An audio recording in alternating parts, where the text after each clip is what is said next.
George Carlin was born on May 12, 1937 in New York City. He's known for being a brilliant comedian. He also acted. He made people laugh and think. His bit about the 7 dirty words was so controversial that it went to the US Supreme Court in 1978 after it was played on the radio. He was arrested in 1972 in Milwaukee, Wisconsin for obscenity during a stand-up performance.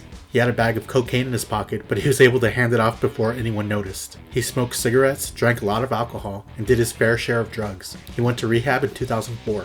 He joined the Air Force in 1954 and worked as a radar technician until his general discharge in 1957. He started out as a traditional comedian, and he got more cynical and jaded as he got older. He was the first person to host Saturday Night Live in 1975. Some movies he appeared in are Bill and Ted's Excellent Adventure, Dogma, Cars, and Jay and Silent Bob Strike Back, just to name a few. He had many heart issues over the years. He was married twice and had one daughter. He died in 2008 from heart failure. He was 71 years old. Elvis Presley was born on January 8, 1935 in Tupelo, Mississippi. He is the king of rock and roll. People will know his name until the end of time. He absolutely changed the world. He was inducted into the Rock and Roll Hall of Fame in 1986. He had 18 number one songs. He influenced so many other musicians. He starred in 31 films. He won 3 Grammys. He sold anywhere from 500 million records up to 1 billion, according to some sources. His home in Tennessee, called Graceland, gets over 600,000 visitors per year. He had an identical twin brother named Jesse who was stillborn. His family was dirt poor. While attending church as a child, he developed his love for music. He had no formal training and couldn't read music. After trying out to be a singer in a band and failing, he was told to stick with truck driving. He never gave up and turned into a legend. Colonel Tom Parker managed Elvis and helped expose him to more people. In 1956, he recorded Heartbreak Hotel, and the rest is history.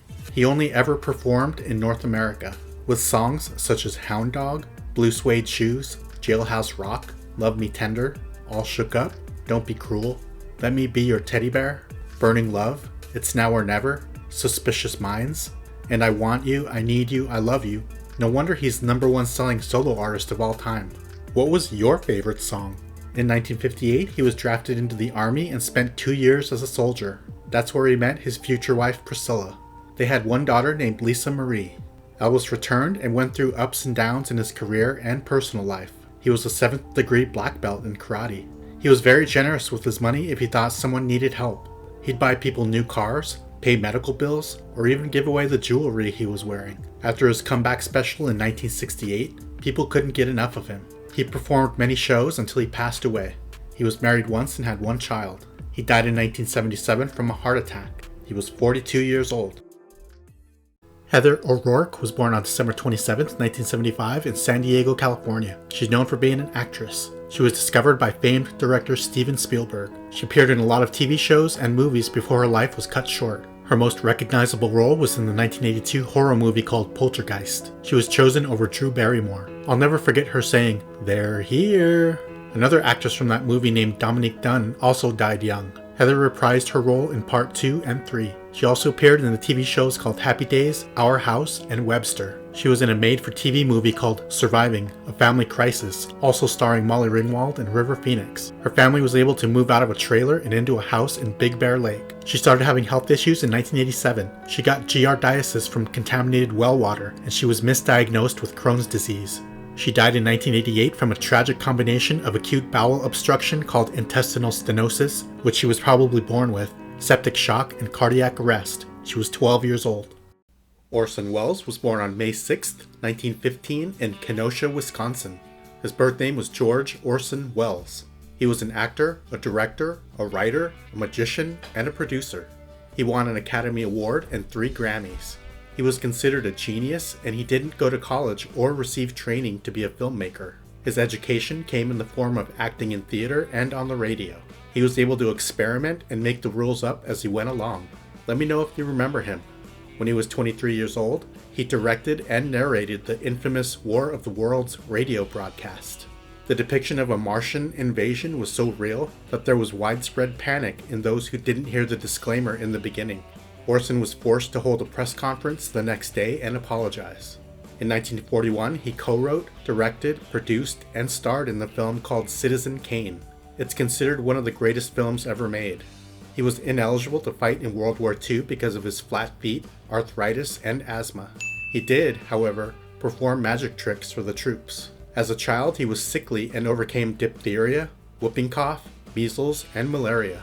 Some of the other films he acted in were The Magnificent Ambersons, Othello, The Lady from Shanghai, Moby Dick, Journey into Fear, Casino Royale, Macbeth, The Stranger, Touch of Evil, Chimes at Midnight, and The Third Man, just to name a few.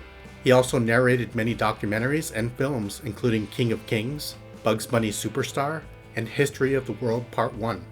He was considered to be the voice of Darth Vader in the Star Wars movies, but George Lucas thought his voice was too recognizable. Some of the TV shows he appeared in were I Love Lucy, Moonlighting, Shogun as a narrator, Magnum P.I., and the Dean Martin Celebrity Roast. He was married 3 times and had 3 children. His second wife was the beautiful and talented actress named Rita Hayworth. He died in 1985 from a heart attack. He was found with a typewriter on his lap. He was 70 years old. Richard Lewis was born on June 29, 1947 in Brooklyn, New York. He's known for being a comedian, actor, and author. He was on a sitcom for many years with Jamie Lee Curtis called Anything But Love. He appeared in Robin Hood Men in Tights and Leaving Las Vegas. He had a role in the HBO series called Curb Your Enthusiasm. He graduated from Ohio State University with a degree in marketing. While working a real job, he dreamed of becoming a comedian and he started performing stand-up. He was discovered by comedian David Brenner and soon he was appearing on TV. He usually wore black and his comedy was self-deprecating and dark.